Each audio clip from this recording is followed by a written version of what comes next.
원심 판결 중 유죄 부분과 자본시장과 금융투자업에 관한 법률 위반의 점에 대한 무죄 부분, 이유면서 부분 포함 및 2022년 4월 7일자 특정범죄 가중처벌 등에 관한 법률 위반, 알선 수재의 점에 대한 무죄 부분을 모두 파기한다.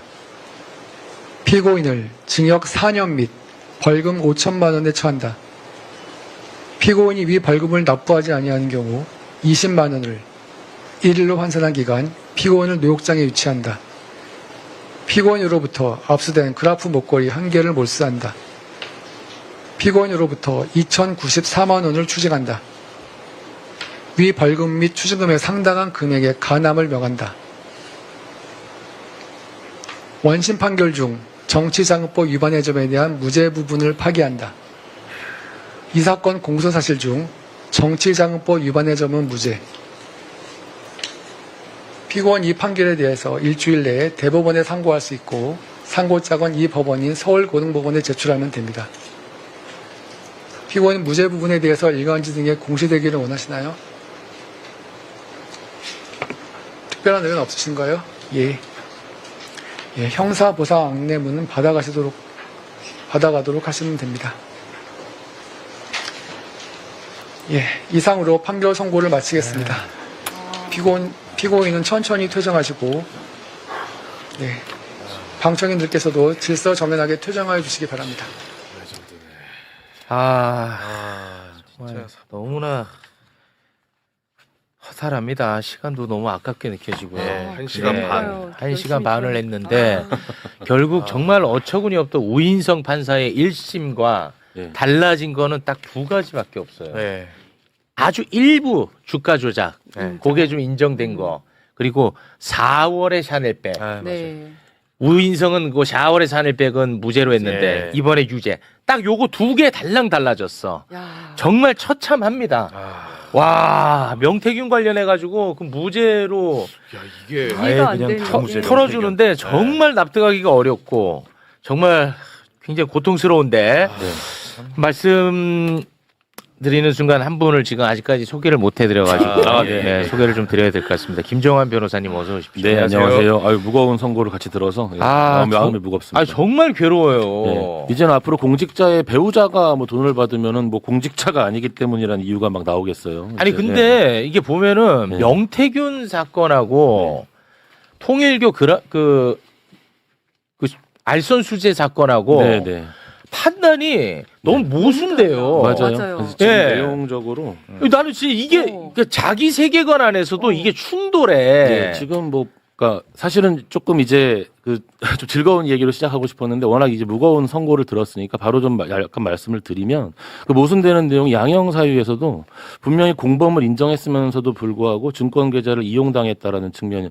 이런 표현을 쓰면 안 되죠. 본인이 공범으로서 적극적으로 가담한 거를 인정을 한 건데. 그 윤석열 논리거든요. 내 부인은 오히려 이용당했다. 그 윤석열 논리였어요. 그리고 가장 이해가 안 되는 게 지금 이제 그 인정을 하면서도 그러니까 자본시장법 위반을 인정을 하면서도 지금 가중구성 요건을 적용하지 못한다 그러면서 부당이득액을 산정할 수 없다는 계산할 수 없다고 그러더라고요. 그러니까 이제 가중구성 요건을 빼겠다는 이야기인데 사실 이게 자본시장법 관련돼 가지고 가중구성 요건이 굉장히 중요한 거거든요. 그 부당이득액을 왜 계산을 못합니까? 주가 조작과 관련된 내용들이 다 나와 있는데. 그러게요. 그러면서 그 부분이 빠진 것도 사실은 굉장히 좀 문제가 있는 것 같습니다. 뭐 지금 정치자금법 관련해 가지고는 워낙 모순되는 내용들이 여러 이야기가 있는 것 같아가지고 앞으로는 뭐 이제 그리고 피고인 부부에게만 3차례 제공한 것에 불과하다 그랬는데 한 차례라도 제공하면은 위반이죠. 바로 인정을 했잖아요. 사실은 여론조사를 어떻게 이런 제공하는 것 자체가 이런 어떤 정치자금법 위반이다라는 걸 인정하면서도 3차례에 불과하다라는 표현을 쓰면 안 되죠. 이거는 판결 내에 약간 모순이 드러나는 것 같습니다. 그리고 이제 샤넬 가방 너무 지적할 게 많아가지고. 그러니까요. 그러니까 이제 그 모순된다는 게 이 부분인 것 같은데 1심에서는 샤넬 가방을 이거 제일 처음에 무죄로 판단을 했었을 때 4월의 샤넬백. 4월 샤넬백은 이거 무죄라고 판단을 했었을 때 줬을 당시에 청탁을 하지 않았다. 이래서 무죄로 했는데 지금 이 판사는 뭐라고 했냐면 그 당시에는 직접적인 청탁이 없었지만 나중에 결국 가까운 시일 내에 묵시적인 청탁들이 있었다. 그렇기 때문에 청탁이 없다고 볼 수 없다라고 본인이 분명히 얘기를 했습니다. 그런데 그런데 여론조사는 그런데 그 달리 또 판단해. 맞습니다. 명태균이 뭐 수십 번, 이게 한 80번쯤 되나요? 한 80번 정도 김건희 부부에게 유리하게 여론조사하고 유리하게 조작해서 한 것도 맞다라고 하면서도 이거는 윤석열 부부와 협의한 게 아니어서 이거는 그냥 명태균이 지가 좋아서 한 거다. 그렇습니다. 이런 식으로 얘기를 했거든요. 그게 두개 안 모순되잖아. 맞잖아요. 네. 그리고 대놓고. 명태균에게 여론조사 줄 때는 김건희는 아무것도 아닌 사람인데 네. 통일교에서 받을 때는 굉장히 중요한 그렇죠. 사람이 돼 있어. 엄청난 사람, 그렇죠. 모든 걸 다 하는 대통령의 배우자로서 예. 이렇게 얘기를 한단 말이에요. 이게 하나도 안 맞아. 앞뒤가. 다른 사람이 판결한 것 같아요, 진짜. 그렇습니다. 그 진짜 이게 이거 너무 지적할 게 지금 많아가지고. 맞아요. 좀 들으면서 메모했어도 네. 죄를 쪼개서 판단하다 보니까 심지어는 그 전에 여론조사도 조작 부풀렸기 때문에 이게 죄가 되는 죄가 될 수 있는 그 여론조사가 조작 부풀려진 게 문제가 아니다. 아니 그러면 그 전에 조작 부풀린 것도 잘못된 거잖아요. 그렇죠. 그렇습니다. 네, 네. 그런 이야기들이 자꾸 등장을 하네요. 네. 김영선도 그거 아니다라고 하고. 그 공천의 대가잖아. 그거는 누가 봐도 그 전화. 그 여론조사의 아니, 대가로 공천 준 맞습니다. 그러면은 윤석열하고 김건희가 왜 취임식 그날까지 그렇게 김영선 공천에 목을 네. 맵니까? 그 이유가 없잖아요. 맞아요. 그게 설명이 안 돼요. 근데 그 자체가. 약속을 한 거라면 명태균이 그렇게 매달릴 이유가 없대. 그러니까. 와, 깜짝 놀랐어, 진짜.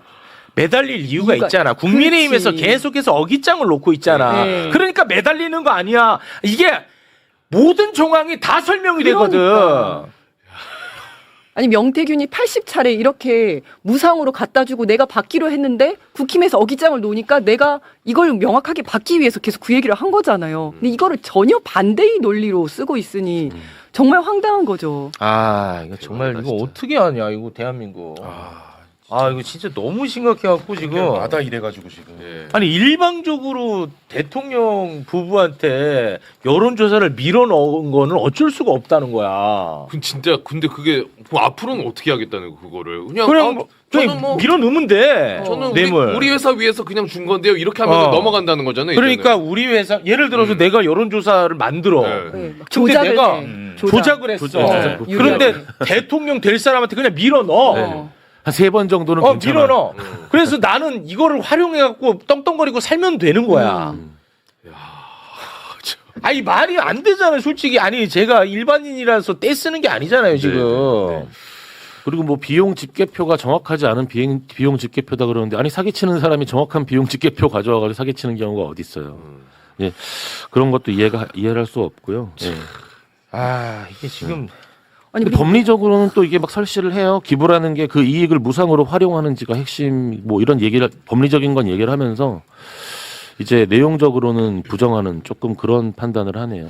양형과 관련돼 가지고는 사실은 이 자본시장법에 그 가중 규정을 적용하지 않은 게 굉장히 크거든요. 그게 이제 결정타였습니다. 왜냐하면 가중 규정을 적용하는 순간 3년 이상의 유기징역으로 바로 올라가기 때문에 그렇게 되면은 형량 자체가 4년이 나올 수가 없거든요. 네. 예. 경합범위 붙어버리기 때문에 바로 4년 6개월 이상 형을 선고를 해야 돼요. 반드시. 네네네. 이 부분 잠깐 그 김건희에 대한 1심 구형표를 잠깐 좀 올려주실래요? 네. 요 보면은 요게 이제 1심 구형이죠. 네. 요게 이제 김건희가 주가 조작을 통해 가지고 8억을 먹었다는 거거든. 8억을 먹었다는 건데 지금 신종호 판사는 이 8억을 먹었는지 네.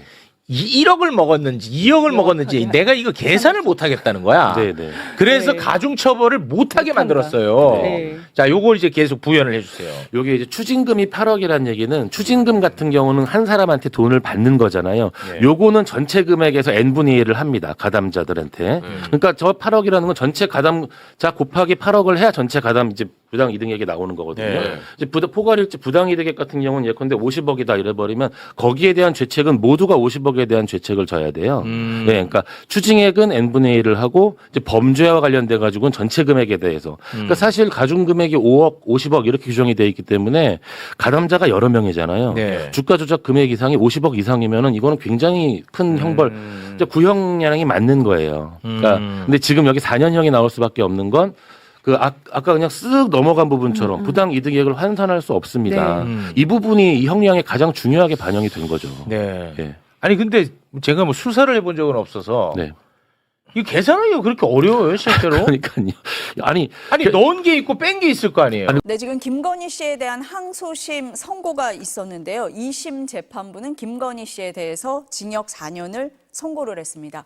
차현진 기자, 1심에서는 징역 1년 8개월이 선고가 됐습니다. 어떤 차이가 있는지 먼저 좀 짚어볼까요? 네, 조금 전 서울고법이 김건희 씨에 대해 징역 4년을 선고했는데요. 추징금 2,094만 원, 벌금 5천만 원도 함께 선고됐습니다. 1심 형량 징역 1년 8개월보다 약 한 2년 4개월 정도 는 건데요. 좀 혐의별로 보면요. 도이치모터스 주가 조작 사건에 대해 항소심은 이 원심 무죄 판단과 달리 일부 유죄 판결을 내렸습니다.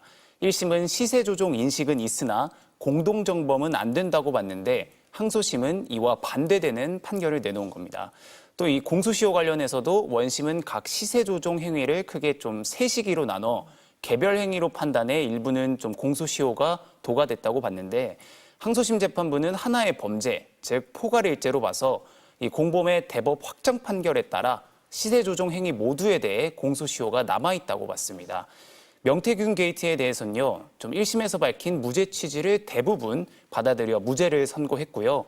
김건희 씨 부부만 이 명 씨가 실시한 여론조사 결과를 받은 건 아닌 점, 또 김건희 씨 부부와 명태균 씨 사이 여론조사 관련 협의가 없었던 점 등을 이제 무죄 근거로 됐습니다. 또 여론조사 대가로 김영선 전 의원에 대한 이 공천을 약속했다고 보기도 어렵다고 결론 내렸습니다. 사실상 이 원심과 같은 논리로 무죄가 선고됐다고 볼 수 있습니다. 마지막으로 통일교 금품 수수 의혹은 1심에서 무죄로 판단한 이 첫 샤넬백 수수도 유죄로 인정됐습니다. 단순히 이 취임 선물이었다고 본 이 원심 판단과 달리 첫 샤넬백을 받은 4월 7일 이전부터 이 통일교 내 구체적 현안이 있었고 또 대통령 직무에 속하는 사항에 대해 정부 협조 구하려는 의사가 이미 있었다고 판단한 건데요. 이 두 번째 샤넬백 그리고 세 번째 받은 그라프 목걸이까지 모두 유죄로 판단한 겁니다. 변호사님, 지금 이제 차현진 기자가 혐의별로 나눠서 설명을 했는데 첫 번째 도이치모터스 주가 조작부터 좀 보겠습니다. 1심에서는 이 공모관계, 공동정범이라고 볼 수 없다라고 했는데 항소심은 달랐습니다. 어떻게 좀 보셨습니까?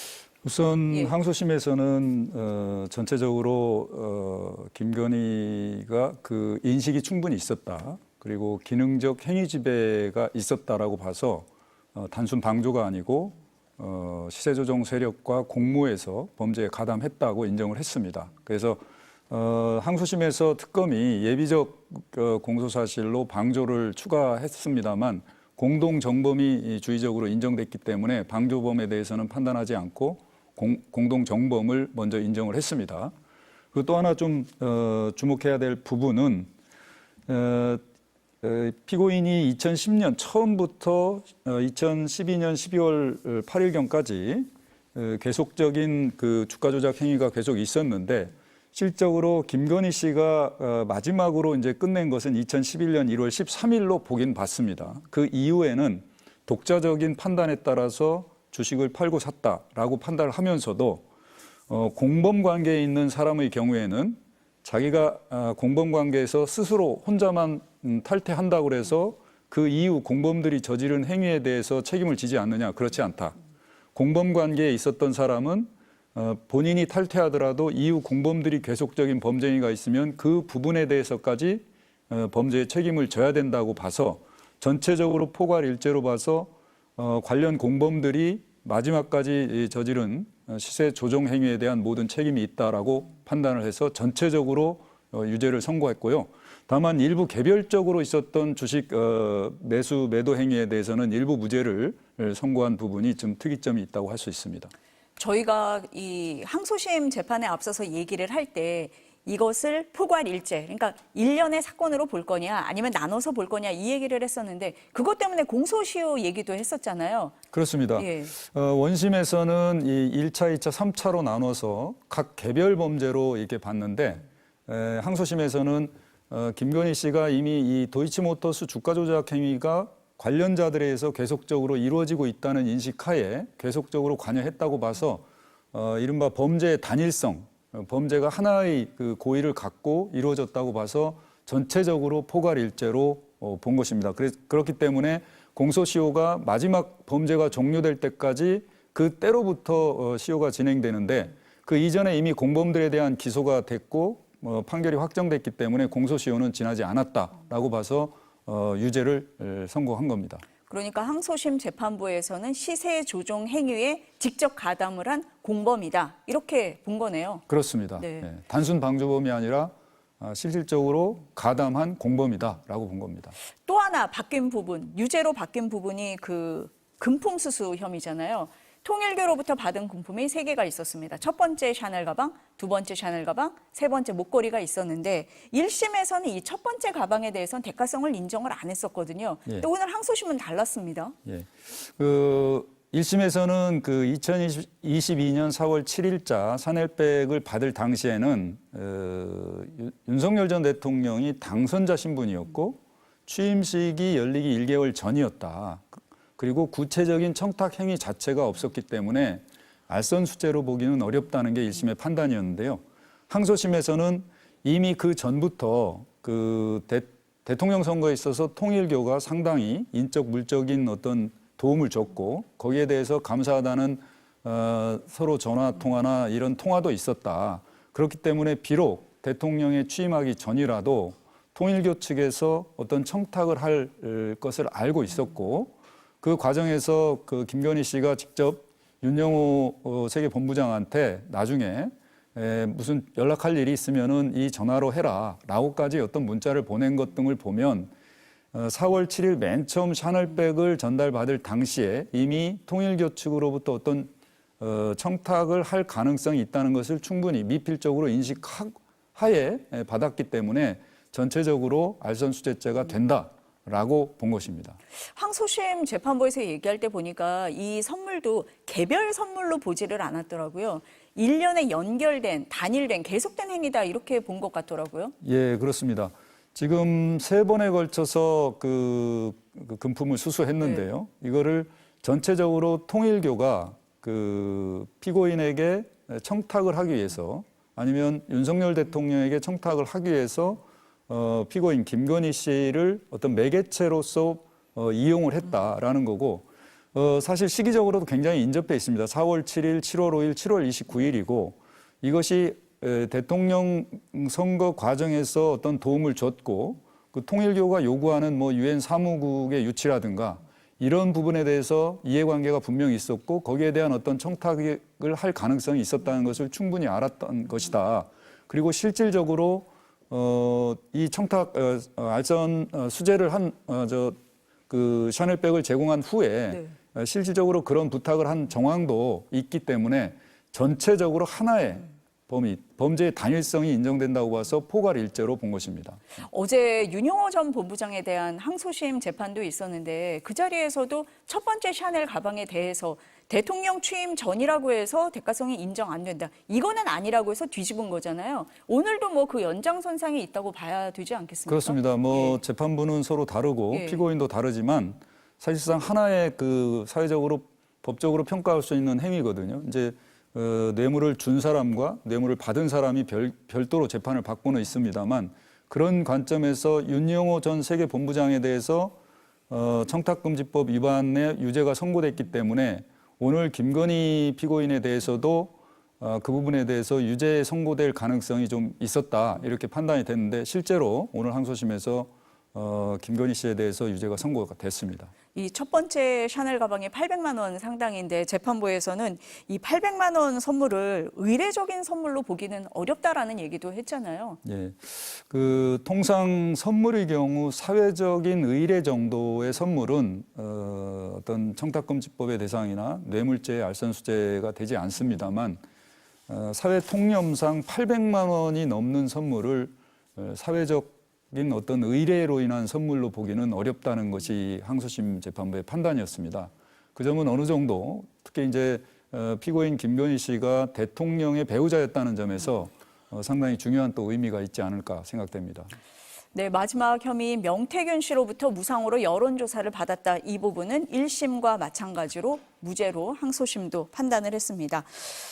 지금 보니까 1심에서는 징역 1년 8개월이 선고가 됐는데 항소심에서는 김건희 씨에게 징역 4년에 벌금 5천만 원을 선고했다. 이 소식까지 전해드리겠습니다. 오늘 두 분 말씀은 여기까지 듣겠습니다. 감사합니다. 이번 판결은 단순한 사건 결과가 아니라 사법부가 권력을 향해 고개를 숙인 한 장의 기록이 되어버렸는데요. 법원이 계산하기 어렵다는 말을 내뱉는 순간 그 진짜 의미는 건드릴 수 없다는 감정인지도 모르겠습니다. 국민은 이미 그 감정을 정확히 읽었습니다. 법의 편향이 조금만 더 버텨지면 이제부터는 법적으로는 정당한 부정이 더 큰 사회를 덮칠 수 있다는 사실을 말입니다. 영상을 재미있게 보셨다면 구독과 좋아요로 응원 부탁드립니다.